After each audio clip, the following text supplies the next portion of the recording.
Algemas. Venha conferir todos. Primeiro lugar absoluta. TVN.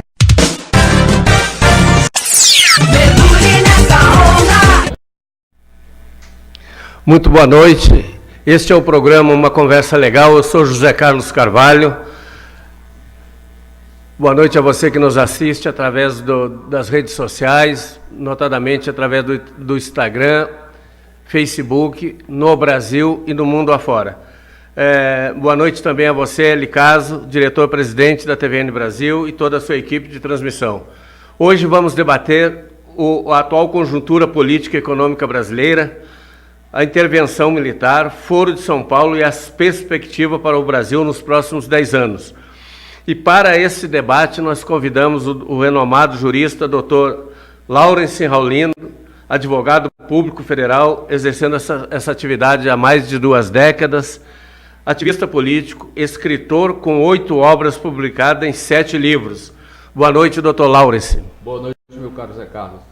Inicialmente eu gostaria de registrar a satisfação de estar aqui debatendo com um amigo, com os telespectadores, as pessoas que nos assistem, e vamos tratar de temas interessantes para o nosso país, temas que estão sendo objeto de discussão nas redes sociais, nas TVs abertas, nas TVs de um modo geral, nos jornais, na mídia brasileira de um modo geral e até fora do Brasil. Grande satisfação estar aqui com vocês. Muito obrigado, Dr. Laurence. Antes de iniciarmos o nosso debate, eu gostaria de chamar a atenção para a nossa Marcha da Pedofilia, que vai se realizar dia 25 de novembro de 2017, aqui em Taguatinga, uma iniciativa da subseção da Ordem dos Advogados do Brasil, em parceria com a Seccional do Distrito Federal, o Conselho Federal e a sociedade civil como um todo. Não deixem de participar dessa marcha contra a pedofilia, um crime que vem preocupando a sociedade brasileira. Para você ter uma ideia, hoje, doutor Laurence, nós já temos aqui em torno de 480 a 500 registros de ocorrências de crimes de pedofilia só no Distrito Federal no ano de 2017. É terrível. É uma realidade que a sociedade preocupante, né? Tem que enfrentar isso aí. Doutor Laurence, a atual conjuntura política e o enfrentamento da corrupção pelas instituições republicanas que o conduzem, o Poder Judiciário, o Ministério Público e a Polícia Federal. Há quantas andam, o que se pode fazer, o que deve ser feito para essa política, essa atual conjuntura realmente tomar o seu devido espaço e o seu devido lugar na sociedade brasileira? Bom, esse assunto é o assunto do momento, né? A sociedade brasileira vem acompanhando com muito interesse, com extrema preocupação essa questão da política com o Poder Judiciário, né, os políticos brasileiros envolvidos aí em crime de lavagem de dinheiro, de várias situações que envergonham a sociedade brasileira e merecem repúdio. Mas eu vejo o seguinte, apesar das críticas contundentes que vêm sendo feitas ao Judiciário, algumas áreas do Ministério Público, da Polícia Federal, a verdade é que as instituições republicanas, bem ou mal, elas estão funcionando. Ou seja, hoje você vê empresários de altíssimo nível, gabarito, empresários renomados, empresários com fortunas incalculáveis, mas estão cumprindo pena. Os que não estão condenados já estão em vias de ser condenados. Vão receber a sentença sem muita... Logo mais. A gente está vendo, principalmente a primeira instância, como a gente vê lá no juiz Moro, em Curitiba, o juiz Bretas, no Rio de Janeiro, e aqui também o juiz... O doutor Valisney. Isso, Valisney. Entre outros, né, tem vários magistrados que estão empenhados em fazer cumprir a lei, que é o mais importante, é cumprir a lei. Claro. Então, quer dizer, essa crítica que a gente vê em movimentos sociais, nas redes sociais, é normal, é natural do processo democrático, entendeu? Mas a verdade é o seguinte, que as instituições estão cumprindo o papel que a lei lhes comete, que a lei lhes determina. Agora, na alta cúpula, é verdade, na alta cúpula do Poder Judiciário, existem algumas reparações, existem algumas sérias críticas, assim, de forma mais contundente. Mesmo assim, mesmo esse setor, é o seguinte, porque o Poder Judiciário, ele não funciona como, assim, a toque de caixa, entendeu? Tem áreas, na primeira instância é mais fácil um processo de desenvolver, já na segunda, na terceira, nas instâncias superiores é mais complicado, processos são mais demorados, né? Tem competência de foro, tem toda aquela complexidade que é diferente da primeira instância. Então, na primeira instância tem uma velocidade maior e, às vezes, a gente fica achando até que as instâncias superiores estão, vamos dizer assim, estão tergiversando, vamos dizer assim, não estão cumprindo como a primeira instância faz. Mas na verdade é que as instituições vêm funcionando, a lei vem sendo cumprida no nosso país. Então, mas é natural, eu também vejo com muita naturalidade a crítica. Também a crítica ao processo, a muitos processos em muitos lugares, né, do nosso país, e aqui em Brasília também, nos tribunais superiores, inclusive. Com certeza absoluta, doutor Lauro. O senhor disse aí que hoje nós temos aí, a olhos vistos, vários empresários das mais altas empresas do país, hoje aí encarcerados, aguardando penas ou cumprindo já sentença. E, infelizmente, pelo fato do foro privilegiado, doutor Lauro, os políticos não chegou-se ainda a condenação de nenhum político. Para o senhor ter uma ideia, o senhor como operador do direito, militante na área aí da Procuradoria da República, da AGU, o senhor sabe muito bem que hoje o juiz Moro, Bretas e o doutor Valisney hoje aí já estão na ordem de 110, 120 condenações desses problemas aí que tiveram, enquanto que o Supremo Tribunal, o STJ, ainda não existem condenações, os processos estão se arrastando aí em função do foro privilegiado. Eu gostaria que o senhor nos desse aí uma ideia se o senhor é a favor ou contra o foro privilegiado, uma vez que essa semana vai ser retomado aí o debate, o debate no Supremo sobre o foro privilegiado aí, para a gente ver se isso vai continuar dessa forma aí, e os políticos ficarem aí sem a devida penalização. E nós tivemos agora recentemente, tivemos aqui essas notícias, recentemente a situação do Rio de Janeiro, que ficou escancarado aí, a Assembleia Legislativa conseguiu revogar a prisão imposta pelo Tribunal Regional Federal da 2ª Região, lá no Rio de Janeiro, e colocou na rua o presidente da Assembleia e mais 2 deputados envolvidos em corrupção de alta monta. O que o senhor tem a nos dizer sobre isso, doutor Lauro? Bom, as críticas que a sociedade faz em relação à morosidade do processo nas instâncias superiores procede. Realmente, apesar de tudo, da gente, como operador do direito, entender que o processo nas instâncias superiores são mais demorados, os processos criminais, né, principalmente, são mais demorados, mas, por outro lado, a sociedade, a gente não pode deixar de acolher algumas críticas em relação a determinados setores do aparelho judiciário. É verdade que existe, às vezes o processo demora demais. Você vê, o mensalão demorou o quê? O mensalão demorou, acho que 6, 7 anos. Né? Começou em 2006 e só foi, as condenações se deram em 2012, né? 2012, quer dizer, 7, 8 anos aí para concluir um processo. Isso. E ali teve algumas condenações no processo do mensalão. mas né, nesses processos que estão se desenvolvendo aí, as condenações basicamente foram de primeira instância, né?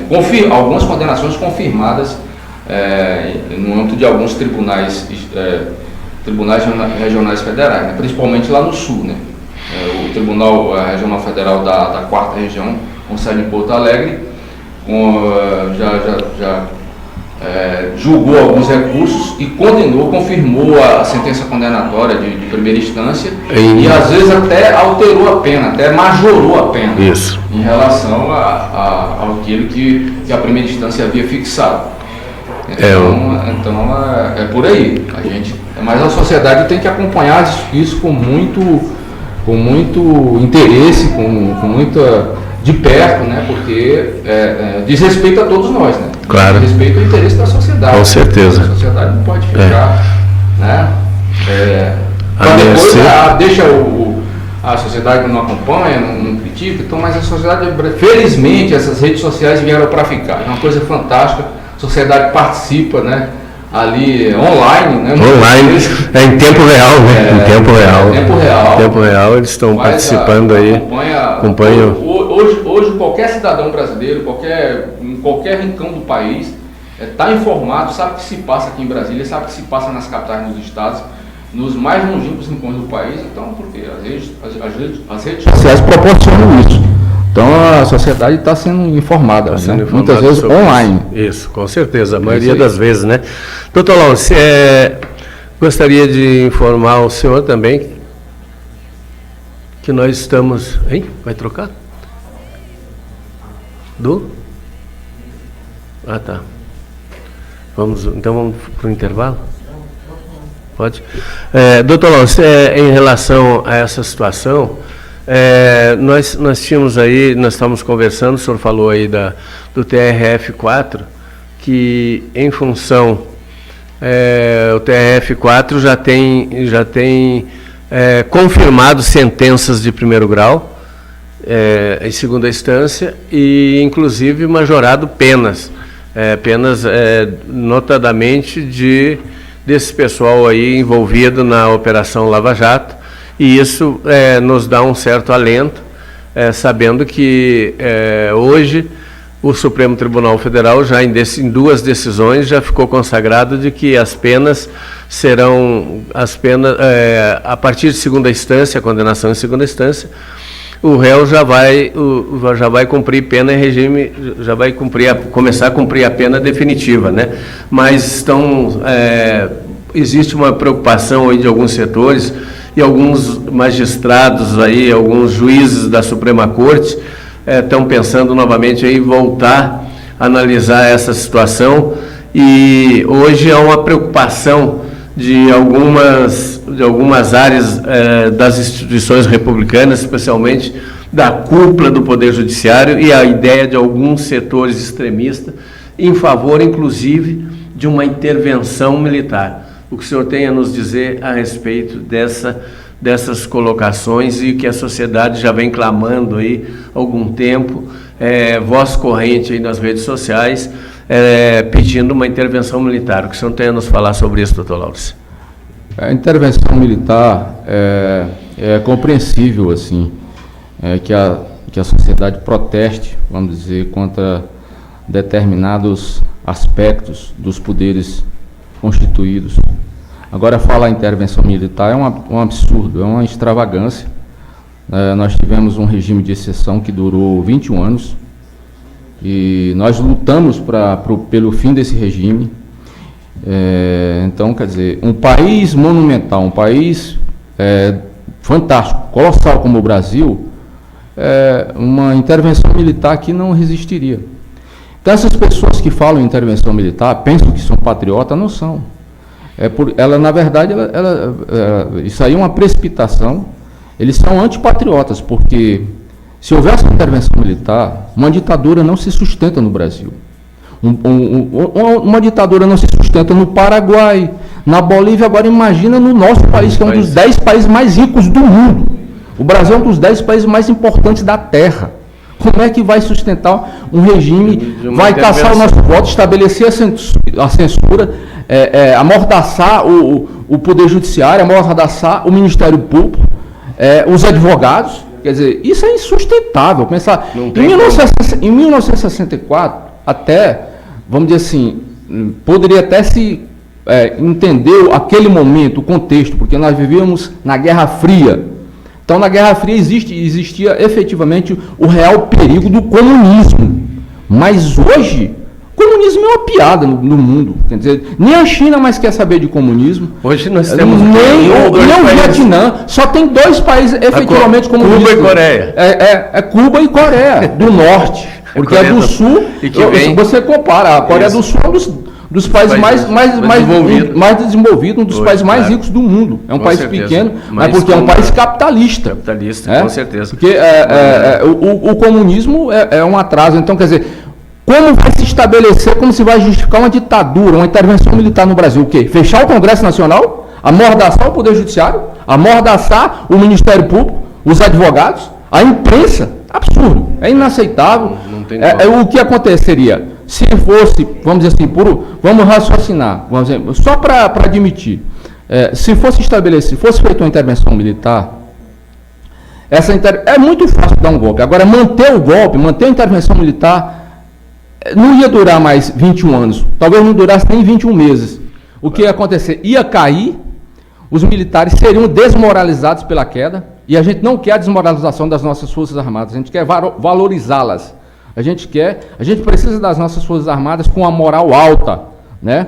Não desmoralizadas, porque uma intervenção militar, esse novo regime ditatorial, vamos dizer, supostamente, em tese, só para efeito de raciocínio, ele não se sustentaria no mundo, não tem sustentação. O mundo civilizado repudiaria uma intervenção militar no Brasil. Não se sustenta no Paraguai, na Venezuela, entendeu? Agora imagina no Brasil, um dos 10 países mais ricos do mundo, mais importantes. O nosso país é muito importante. A gente que vive aqui, as pessoas que não viajam, não saem, não sabem a importância do nosso país. Apesar de todas as contradições, apesar de todos os problemas que nós temos, nós somos um dos 10 países mais importantes do mundo. Então, como justificar uma intervenção militar com uma ditadura, quer dizer, caçar jornais, a imprensa, a internet, quer dizer, censurar isso? Hoje não tem como. Impossível. Quer dizer, iria cair. Cairia um regime, uma nova ditadura, iria cair, as nossas Forças Armadas iriam ficar desmoralizadas, mas eles têm juízo. Os generais não querem isso. Só as pessoas precipitadas, entendeu? As pessoas que só pensam na sua vidinha, não enxergam, não conhecem, não estudam o nosso país, não entendem a importância que o Brasil tem, que falam numa bobagem dessa. Isso é bobagem, isso é besteira. Falar em intervenção militar é um absurdo. Nós queremos as nossas Forças Armadas valorizadas, entendeu? Nós lutamos o quê? Nós, das Forças Democráticas, lutamos pela derrubada do governo passado, fomos para as ruas, mas ali agimos. A sociedade agiu democraticamente. Já foi golpe. Não, golpe agora seria se fizesse agora. Esse governo aí tem um prazo para terminar, ele vai terminar. Para o ano teremos eleições livres, democráticas, vamos escolher o nosso novo governo, entendeu? Democraticamente, num processo transparente. Vamos tentar dar a maior transparência possível para a campanha eleitoral, para as eleições. A sociedade tem direito de criticar. Vamos criticar, quer o voto impresso, entendeu? Vamos debater isso aí. Vamos fazer que o debate seja o mais amplo e transparente possível. Isso sim. Agora, falar em intervenção militar em nova ditadura, isso aí chega. Nós não queremos isso. Nós queremos mais transparência. Nós queremos mais democracia. Tá? Certinho. Então é isso. Certo, doutor Laurcio. Só informando a você, doutor Laurcio, aos nossos telespectadores, no Brasil e mundo afora, que nós estamos sendo assistidos por 26 países. França, Inglaterra, dentre eles, França, Inglaterra, Estados Unidos, Canadá, América do Sul como um todo, Argentina, Colômbia, Rússia, Japão, dentre outros. Doutor Laurcio, aqui aproveitando essa colocação do senhor, a gente teria que dizer também que a gente não quer intervenção militar e ela não se sustentaria hoje num governo aqui no nosso país, mas nós também estamos buscando, e o senhor falou muito bem, o ano que vem nós temos eleições livres, e há um chamamento da sociedade como um todo, para que façamos uma asepsia geral na política brasileira, para que esses corruptos, esses políticos corruptos, não venham mais a fazer parte das fileiras da administração sociopolítica brasileira, tendo em vista os desmandos e a roubalheira que cometeram aí, em que você vê hoje o roubo escorrendo pelos palácios aí, e a sociedade aí, a educação, a segurança e a saúde estão na UTI, devidamente falida, em função desses desmandos, não é, doutor Lócio? A sociedade brasileira, a sociedade brasileira aqui no Distrito Federal, em Goiás, em São Paulo, no Brasil inteiro, tem toda a razão. Realmente a gente não pode admitir gente que tem ficha suja, né, participar de um processo eleitoral. Quer dizer, gente que foi condenado em segunda instância, tem condenação, entendeu? Em primeira instância pode até se questionar, porque nós que somos operadores do direito, a gente sabe o que significa um processo. Às vezes o réu é condenado em primeira instância, mas é absolvido em segunda instância, né? Isso aí é perfeitamente compreensível dentro do processo. A gente que opera o direito, que vive nessa realidade, a gente sabe o que acontece. Agora, um condenado, entendeu? Em segunda instância, como foi fixado aí na jurisprudência, né? Gente com ficha suja, a verdade é essa, gente com ficha, trabalhar participar do processo democrático é até um descaramento. Claro. É um descaramento. Claro. É um descaramento. Assinte a ideia e a gente quer o homem público tem que ser naturalmente probo, né? E o homem público não tem que se gabar, eu sou honesto, isso é obrigação. É a obrigação. Quem está na vida pública, o normal é isso mesmo. Você tem que ser honesto. Agora ser honesto é a primeira exigência, é a primeira necessidade do homem público. Mas não é só, o homem público tem que ser competente também. Claro. Ele tem que trabalhar, porque a honestidade não é um dos básico, é fundamental, mas não é só. Não adianta você ser honesto e ser um inoperante. Claro, honesto. Seria um homem público que não realiza. Mas também não é aquela história do rouba mais faz do passado. Não, a gente não quer aquilo não. Do rouba mais faz não. Aquilo ali acabou. A gente quer que faça sem roubar. Faça sem roubar roubando, e tenha competência, né? Pois então. Gestores com competência. O gestor tem que ser realizador, tem que ser empreendedor. Empreendedor com competência. Isso e nós temos vários gestores aí com competência. Felizmente ainda temos. Felizmente temos. São raros exemplos. São raros exemplos. Raríssimas e honrosas exceções, né? É verdade. Mas ainda temos. Vamos ver aí até onde é que vai parar isso aí e tal. Doutor Lócio, aqui temos outra conotação aqui, doutor Lócio.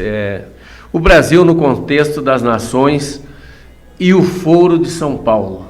E essa é uma situação também que nós temos, que tem nos preocupado aí, esses debates, o Foro de São Paulo, aqui ele veio, qual a finalidade, quais as razões desse Foro de São Paulo, o que ele está fazendo, o que pode ser feito, o que tem que ser mudado? O Foro de São Paulo, o cidadão brasileiro, de um modo geral, não sabe bem o que significa, mas o Foro de São Paulo foi, vamos dizer assim, um acordo que a esquerda sul-americana decidiu, vamos dizer assim, pactuar em relação ao nosso continente, aos países da América do Sul, da América Latina, do modo geral, os países da América, né? Brasil, Argentina, Colômbia, Venezuela, enfim, os países sul-americanos e do Caribe também. Então, mas isso aí para enfrentar, vamos dizer assim, o subdesenvolvimento, a crítica ao capitalismo, isso aí, o enfrentamento ao desenvolvimento capitalista. Mas isso aí é um grande equívoco, porque a esquerda no mundo fracassou. Né? A esquerda fracassou na União Soviética, foi extinta a União Soviética. Desde a queda do Muro de Berlim em 9 de novembro de 1989, né, o mundo mudou. Né? O mundo mudou. Né? Agora, a gente não quer um mercado escravizando o homem, mas a gente também não quer que o homem seja escravo do Estado, né? De um partido, né? De uma ideologia. A gente quer, né? O homem livre, ele se desenvolve de forma independente do Estado, né? Então, quer dizer, o Foro de São Paulo é uma proposta das esquerdas, vamos dizer assim, latino-americanas, especialmente, vamos destacar aqui, e que se propõe a implantar, vamos dizer assim, o socialismo na América, na América do Sul. E que não trouxe nenhum avanço até então. Não trouxe. Muito pelo contrário. Nós estamos vendo aí, assistindo a tragédia na Venezuela. Na Venezuela. Na própria Bolívia. A própria Bolívia. Já está aí também em vias, já está com problemas seríssimos. E então, Cuba. O Cuba porque tem um regime de força lá, mas ali na hora que for aberto aquele regime, e será, porque aquela ditadura não resiste mais muito. Agora, com a morte do maior líder dele lá, do Fidel Castro, a tendência é o regime cubano abrir as fronteiras. Ser aberto, como mudou no Vietnã. O Vietnã era um país comunista. Né? E hoje vive uma economia de mercado. Claro. A própria China. A China é um exemplo fantástico, porque a China, 30 anos atrás, era um país atrasadíssimo. Era um país com a indústria incipiente. Mas teve o Deng Xiaoping, o pigmeuzinho. Isso. Bastou o Mao Tse Tung morrer, que foi o grande herói da independência, da Revolução Chinesa. Mas o Mao Tse Tung matou de fome e de bala também, 80, 90 milhões de chineses. Exatamente. O Deng Xiaoping decidiu mudar a economia, a política, e principalmente a economia, né? A economia chinesa hoje está aí. A China é o segundo país mais desenvolvido do mundo, mais rico, e tá ali encostando nos Estados Unidos. Caminhando a passos largos porque é uma economia de mercado. Né? Então, quer dizer, a própria Rússia também. A Rússia, o comunismo caiu, fracassou. Então, como é que a gente vai querer implantar o comunismo no Brasil? Isso aí não tem como. Não tem como. Seria um retrocesso. Seria um retrocesso. Claro, seria inaceitável. O cidadão brasileiro não quer isso. Ele quer educar seu filho, ele quer desenvolver, quer um emprego melhor, uma vida melhor. Claro. Isso aí não se conquista no regime socialista. A verdade é o seguinte, doutor Zé Carlos. Eu uso como exemplo, eu digo o seguinte, o capitalismo, ele é um monstro. Ele é um monstro, é verdade, ele devora todos, mas ele é um monstro que pode ser educado, claro. Ele pode ser conduzido. Já o comunismo é um monstro que devora todo mundo, entendeu?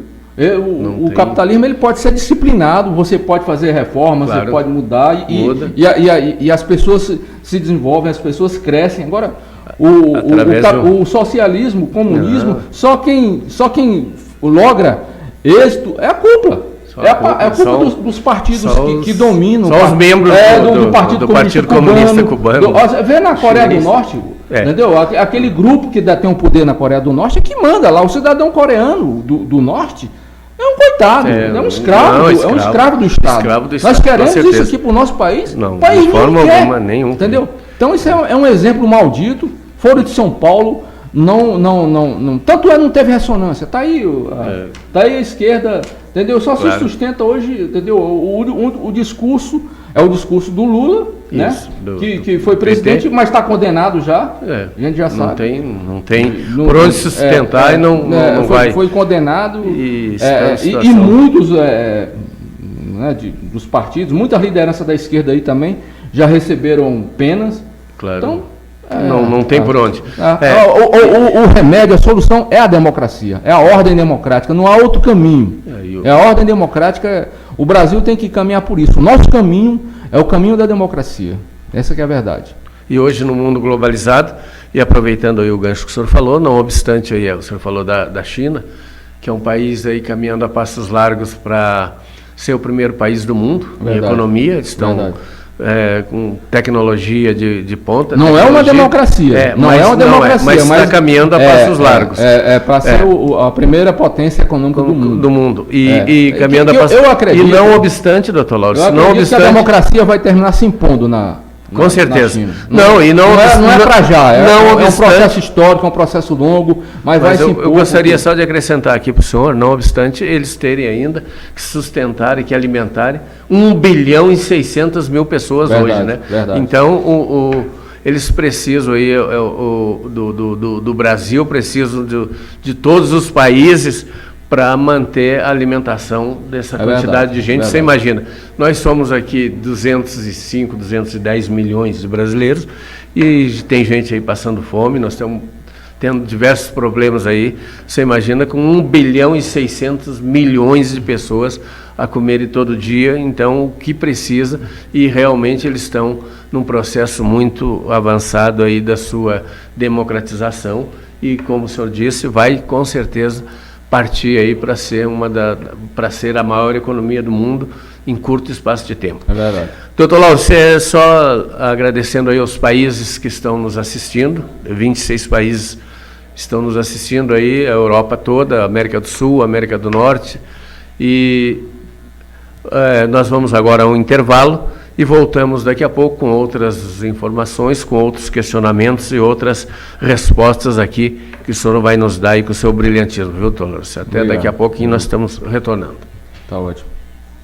Muitos clientes fazem compras pela qualidade, alguns pelo atendimento e outros pelos preços baixos. Supermercado Tatico agradece a todos pela preferência. Supermercado Tatico, quadra 106, Avenida Comercial, Recanto das Emas, Distrito Federal. Ficou com água na boca? Que Carnes, preço baixo todo dia. O melhor açougue da região. Venha conferir nossos preços e nossa qualidade. Quadra 101, Avenida Recanto das Emas. Telefone 3333-5535. Que Carnes. Restaurante Comida Mineira. Aqui trabalha minha família para servir a sua. Fornecemos marmitex com a melhor comida da cidade. Quadra 203, Recanto das Emas. Telefone 3434-8688. Restaurante Comida Mineira. Peixaria de Deus, peixe vivo de qualidade. Olhou, gostou, pagou, tratou, levou. No local peixe frito e acompanhado de porções e cerveja gelada. Peixe vivo, quadra 405, conjunto 20, casa 6, Recanto das Emas, Distrito Federal. Telefone 8401-6169, Nalva Oliveira. Babado Chique, modas e acessórios. Roupas para todos os estilos. Babado Chique. Quadra 102, lote 6, loja 2, Recanto das Emas, Distrito Federal. Telefone 3434-6118. Ferragens Vieira, 9 anos de bons serviços. Material elétrico, hidráulico e ferramentas em geral. O melhor preço do mercado. Confira. Ferragens Vieira, quadra 201, lote 4, loja 1, Recanto das Emas, Distrito Federal. Telefone 3434-6181. Olá pessoal, sou o Veridiano da loja Enxovais e Utilidades Santo Antônio. Estou aqui para apresentar a minha loja na quadra 405, conjunto 11, lote 11. As nossas promoções de móveis, artigo de armarinho e todo tipo de utilidades domésticas para o lar. Olá, eu me chamo Arizan, estou aqui representando a loja Enxovais e Utilidades Santo Antônio. Quero fazer um convite a vocês, venha conhecer nossa loja, aproveitar nossas promoções, conhecer nossos produtos. Ficamos localizados na quadra 405, conjunto 11, Avenida Potiguar, do Recanto das Emas. Venha conferir todas as nossas ofertas. Primeiro lugar, absoluta!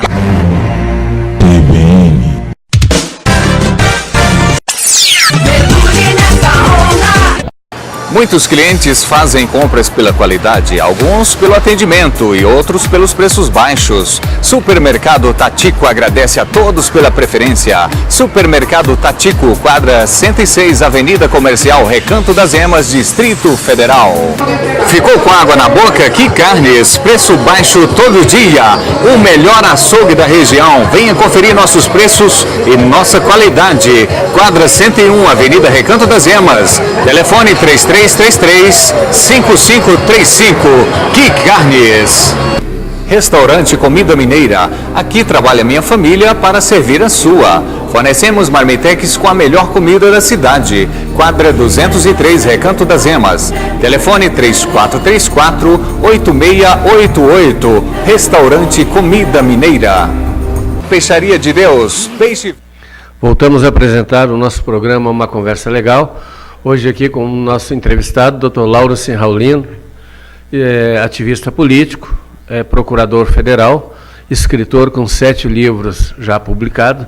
Dr. Lauro, vamos entrar aqui no outro problema que hoje, inclusive, é o Dia da Consciência Negra.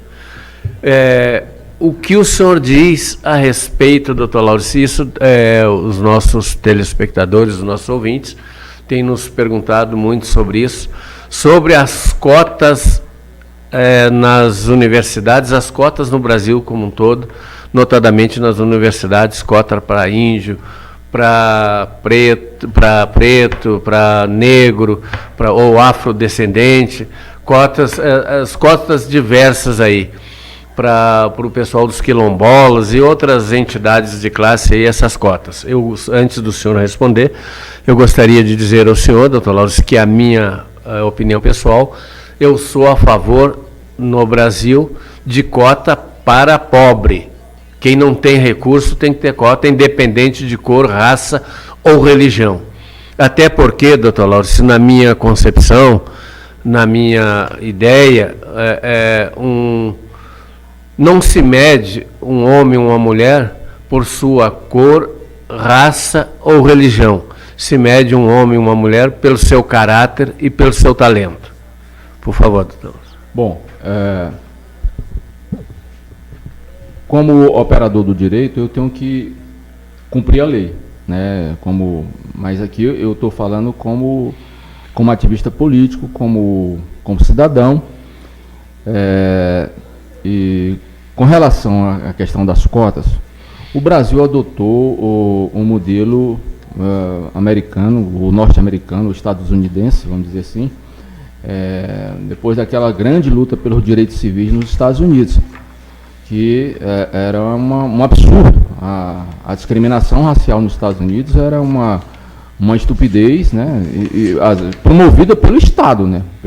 Que era o pior, como era quase um apartheid, né? Como havia na África do Sul e nos Estados Unidos também. Então, quer dizer, os nossos irmãos negros nos Estados Unidos sofreram um absurdo. Houve a escravidão lá, como aqui no Brasil.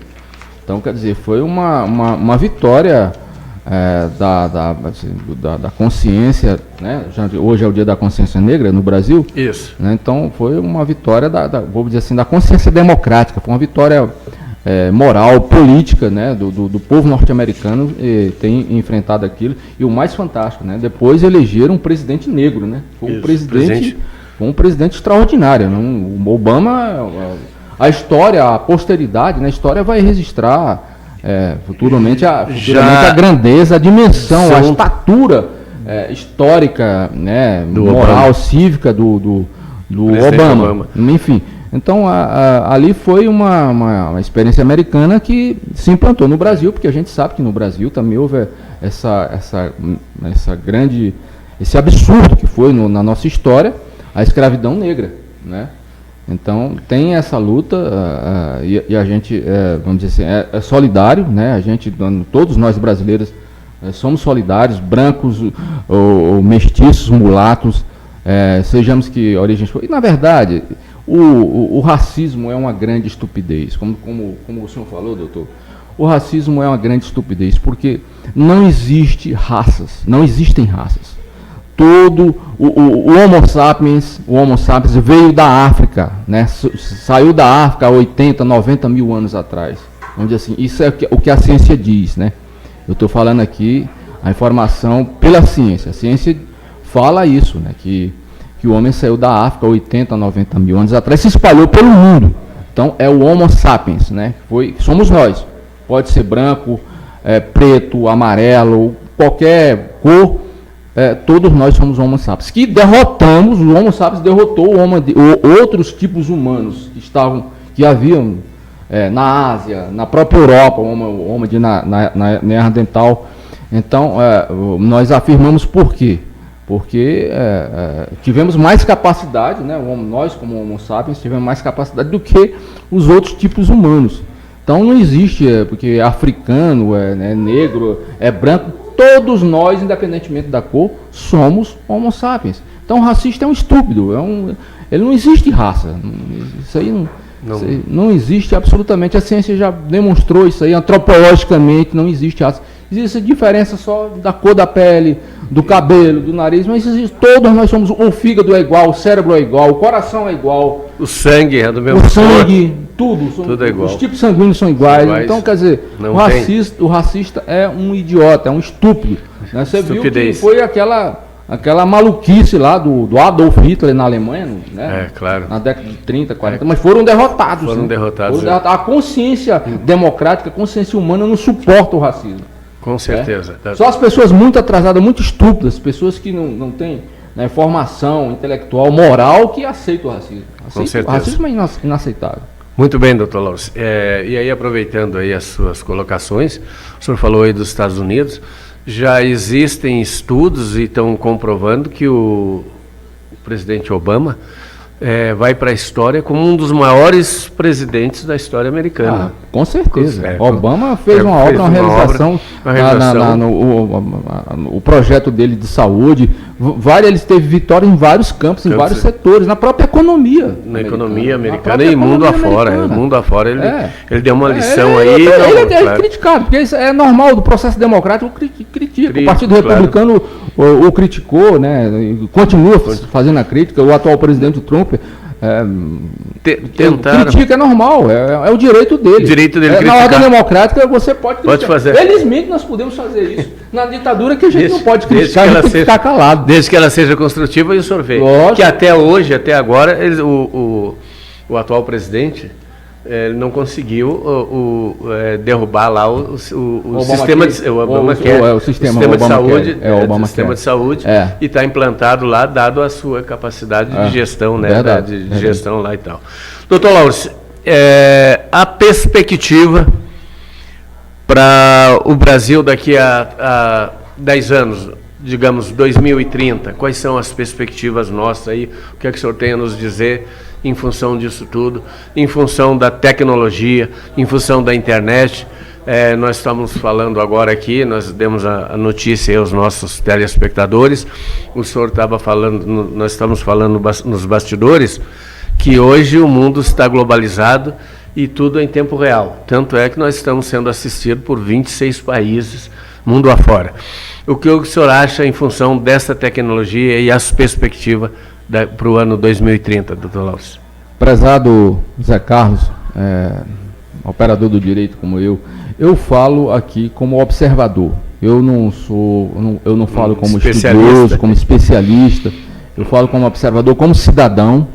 Então, assim, como cidadão, como um cidadão, uma pessoa que procura se informar, né? Eu procuro me manter informado, isso desde os bancos escolares, desde garoto, né? Isso aí eu tive a orientação, a educação do meu pai, da minha família.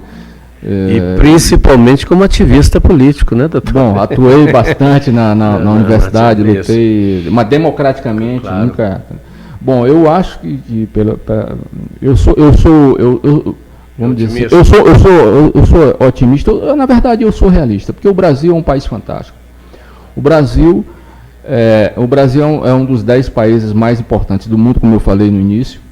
Ele tem uma população de mais de 200 milhões de habitantes e tem um povo trabalhador, o povo do modo geral, o povo brasileiro, fala o brasileiro é isso, é aquilo. Não, o povo brasileiro é um povo trabalhador, é um povo honesto de modo geral. A verdade é que tem uma classe dirigente irresponsável. As elites brasileiras, como já dizia meu velho líder, Leonel Brizola, as elites brasileiras são irresponsáveis. Está aí a classe política mostrando isso aí, que é irresponsável. Não está correspondendo à grandeza do país, à grandeza do seu povo. Mas o Brasil tem um futuro fantástico. Porque, na verdade, doutor, hoje, vamos dizer assim, na geopolítica, ou vamos dizer assim, estrategicamente, a era dos países pequenos e ricos, dos anões ricos, está passando, entendeu? Hoje o país tem que ter território, população, que significa mercado. Está aí a China, o exemplo da China, dos Estados Unidos, a própria Rússia. A Coreia, entendeu? Então, a Coreia é um país pequeno, Coreia do Sul. Pois é, mas a Coreia está fora do padrão que eu estou falando. Assim, o futuro é que esses países, o Brasil, eu vejo assim, o Brasil só não teria condições de superar, vamos dizer assim, pelos próximos 50 anos, a China e os Estados Unidos. Provavelmente não. Mas todos os outros, Japão, França, Reino Unido, os países europeus, o Brasil, esses países, porque a gente tem uma população grande, território, riquezas naturais. Então, quer dizer, os países ricos, anões, isso aí, eu falo como observador, entendeu? Como observador, a pessoa que procura se informar e acompanha isso aí. E então eu acredito no meu país. Eu acredito que o Brasil tem futuro. E eu falo aqui como crítica, sem nenhuma veleidade política. Eu não tenho mais pretensões de absolutamente. Teve momento que eu passei na política, mas o meu lugar mesmo é como operador do direito, é como cidadão. Agora eu procuro participar da vida política nacional, como cidadão. E deixar um legado. Faço minha legado, crítica, né, doutor? Entendeu? Construtivo. Escrevo, participo das redes sociais, eu realmente sou um ativista, atuei em momentos importantes da nossa história, né, como cidadão mesmo, claro, de forma anônima ali, lutando, outras vezes organizando. Então eu acho que o Brasil tem um futuro fantástico. Para 2030 nós seríamos um país bem melhor do que somos hoje. Acrescentando aí nas suas colocações, doutor Lauro, de que nós ainda temos umas condições de clima e terras férteis no Brasil que com certeza nós vamos ser um dos celeiros do mundo. Verdade. Já somos na tecnologia. Eu recentemente entrevistei aqui um senhor aí que faz... É uma vergonha haver fome no Brasil. É vergonha. Isso aí é responsabilidade da classe política, é responsabilidade vamos dizer assim, das elites. Um país rico que tem uma agricultura, que tem uma extensão territorial como nós, claro, não poderia ter o cidadão passando fome. Com certeza. Isso aí é uma vergonha. Com certeza. Doutor Lauro, nós já estamos chegando ao final aqui do nosso programa, mas ainda temos mais uma questão aqui para o senhor nos definir aqui. As melhores condições de trabalho, de elevação dos nossos níveis de cultura e educação, e o lado das conquistas sociais em relação ao respeito à mulher e às minorias, o avanço da cidadania. Pois é, eu acho o seguinte, é muito normal, a gente deve entender que hoje a luta democrática, aliás, não é de hoje, isso é de 30, 40 anos atrás, ou bem antes, bem mais para trás, que a luta democrática ela veio se desenvolvendo de forma segmentada a luta da mulher, luta do favelado, luta do negro, luta, né? É claro. Né? Mas eu acho o seguinte, na minha modesta opinião, como observador, como cidadão, como ativista e como operador do direito, né? Eu acho que a gente deve lutar pela incorporação das parcelas, vamos dizer, marginalizadas no processo de cidadania. A gente, independentemente de qualquer condição social, seja o que for, a luta, isso aí não dilui. Aí vai dizer assim, democraticamente, no processo democrático não dilui, porque isso aí, na visão de Gramsci, que é o grande teórico do marxismo, ele incentiva a segmentação, ele interessa aí porque ele quer a luta de classes. O marxismo quer isso, quer a luta de classe em disposição. O que a esquerda brasileira faz é promover e incentivar a luta de classes. A gente hoje mesmo está vendo esse processo todo aí, claro, da questão da luta de gênero. Ideologia é o fim da picada. Mas que as pessoas podem ter sua opinião, mas eu particularmente sou contra. Eu também sou contra, com certeza. Com certeza. Doutor Laurice, vamos encerrar o nosso programa. Eu agradeço. E eu vou passar aqui para o senhor para as suas considerações finais. Eu agradeço a TVN Brasil pelo convite, ao amigo particularmente, o doutor Zé Carlos, que é um amigo, um dileto amigo, operador do direito, a gente já se conhece há muito tempo. Com certeza. Fundamos o INEA, Isso. Uma instituição, uma ONG, que foi para afirmar até o processo democrático, trabalhamos em cima disso, para o desenvolvimento do país.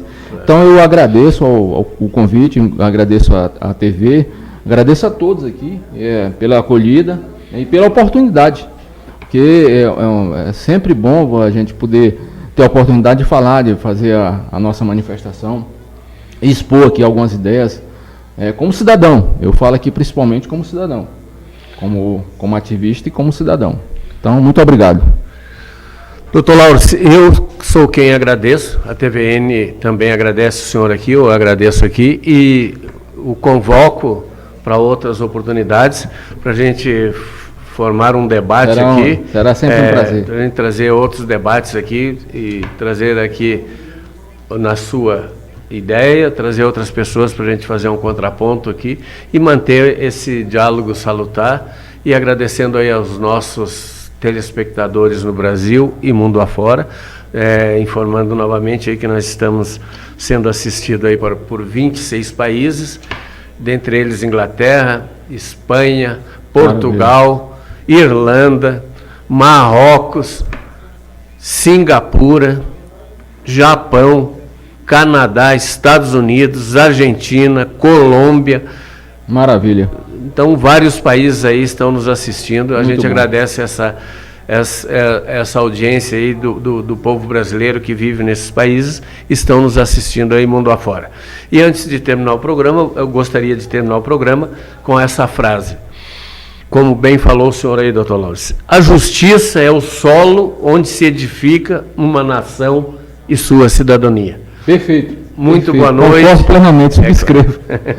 Muito boa noite a todos. Boa e noite. Até a próxima segunda-feira, se Deus quiser, e com certeza Deus quer.